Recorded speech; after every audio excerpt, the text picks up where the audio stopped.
আসসালামু আলাইকুম। There is, দেয়ার আর, কোনটা কোন জায়গায় বসবে জানতে হলে ভিডিওটি শুরু থেকে শেষ পর্যন্ত দেখবেন। Welcome back to learn with Billal. আজকে এই ভিডিওতে দেখাবো কিভাবে আপনারা এর ব্যবহার করবেন। তো কথা না বাড়ি চলুন শুরু করি। তার আগে বলি, পেজে হলে পেজটি ফলো দিবেন, চ্যানেলটি সাবস্ক্রাইব করবেন।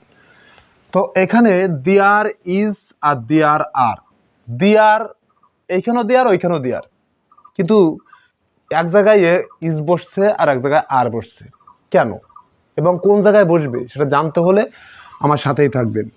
দেয়ার ইজটা বসবে হচ্ছে যদি একটি বোঝায়।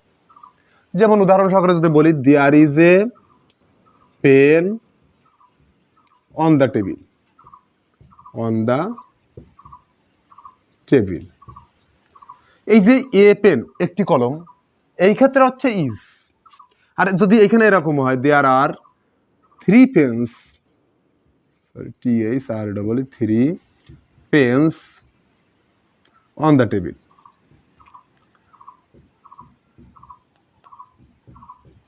এইখানে হচ্ছে থ্রি পেন্স অর্থাৎ তিনটি কলম, এই ক্ষেত্রে হচ্ছে আর অর্থাৎ একের বেশি হলে দেয়ার আর, আর যদি একটি বোঝায় তাহলে দেয়ার ইজ।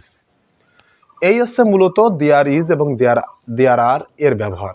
যদি ভালো লাগে ভিডিওটি লাইক কমেন্ট শেয়ার করবেন, পেজ হলে পেজটি ফলো দিবেন, চ্যানেলটি সাবস্ক্রাইব করবেন। আর অলরেডি যদি করে থাকেন, থ্যাংক ইউ সো মাচ।